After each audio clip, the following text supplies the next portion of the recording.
Thank you very much. I'll keep my remarks brief. Very happy to announce the budget for 2016-2017. And it's, I guess, it's somewhat of a banner year. Being newly elected, I take no credit for that.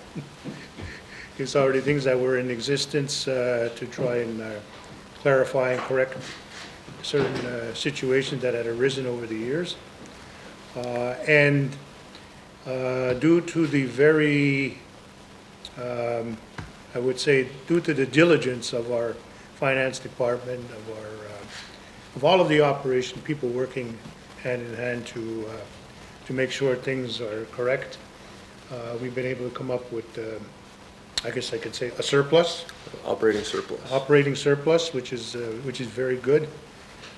It's good news for the operations, for the staff. It's good news for the community, because there's certain things that we will be announcing, or Paul will be explaining as we go along in the next 10-15 minutes, in terms of the benefit back to the community, the benefit, the assistance to our operation here, and just all around a very good feeling in terms of the way things are evolving, and will continue.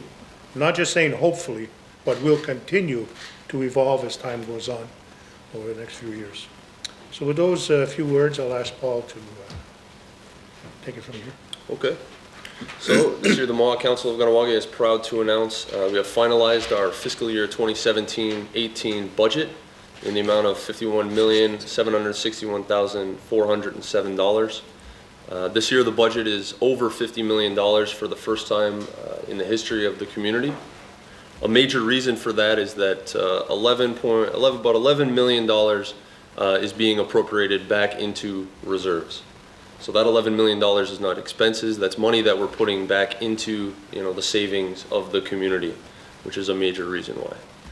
For the first time in more than 5 years, and for the first time since I've been here, since I've joined the MCK, we're projecting an operating surplus of about $1.6 million. 1.1 million of that will be going towards secondary requests, and we've set aside about $300,000 to invest into strategic planning objectives and projects, which we announced earlier in the day to the staff and will subsequently announce to the community tomorrow.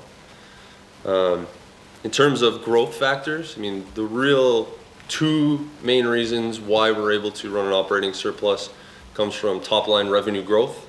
I know that revenue growth has been stagnant for the last couple of years, and now we have two new sources of revenue which have been announced to the community in the past. We're looking at projecting $2 million Canadian from Mohawk Online and $1.6 million American, which is the first of the 10 future payments from the sale of Continent 8. On top of that, there's also been an increase in federal targeted funding available to the community. Some of the projects are the renovations at the arena, counts for federal funding. That counts as both a revenue and an expense, so it doesn't increase operating costs. As well as some funding for lands and various other departments. Since the Liberal government took power, there's been a lot more federal funding coming in as well. So all in all, that leads to about a 5% increase in top line revenue growth year over year.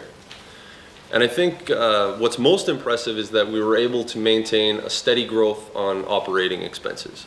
So as you know, with inflation and the cost of doing business, to be able to only have our operating expenses grow at about 2% demonstrates the diligence and the good management that's happened within the organization. And I do want to give credit to our budget managers for being able to control costs, especially since we've been asking them for the last 3 to 5 years to lower their expenses as much as possible. So what we see here in terms of operating expense is really the true cost of operating the various departments of the Mohawk Council of Kahnawake. Another key point, I remember a couple of years back we had to use revolving loan fund interest in order to cover our operating expenses. We did not do that for this year's budget. So that's the budget, and we'll take some questions on the actual budget itself document, but I did want to address one very important point. Following the sale of Continent 8, the community received a payment of $25 million American. Within this budget, the MCK nor de Watanizakta has spent a dime of that money since we received it following the sale. In the short term, the plan is going to be to invest that $25 million in order to earn income and create more revenue streams for the community. The types of investments that we're looking at are very safe. They're going to be professionally managed. There's going to be an investment policy and a structure to them. And we're going to be targeting a return between 3 and 4% to earn on our money in the short term. The long-term plan is ultimately to create a development fund to further generate more income for the community. And at the end of the day, we're looking to build wealth. As you know, we're predominantly funded from government sources. Government sources don't fund a lot of the activities and things that we want to do. So the only way for us to really be able to create the programs and services and projects that we really want is to be able to generate income and wealth that we have control over. And that's the idea behind the use of the $25 million that we received from Continent 8.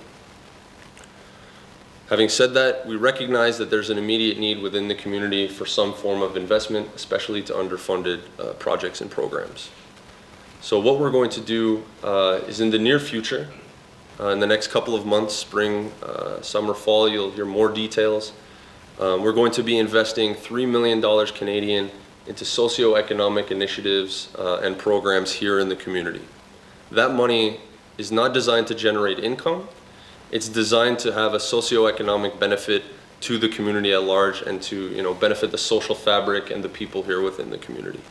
So that's the difference between that $3 million and the $25 million US that we received from Continent 8. As I said, more details about both of those will be coming out in the spring, summer, and fall as we begin to lay the groundwork for these two initiatives. That's all we have for the budget presentation on my part, and I'll be happy to take any questions.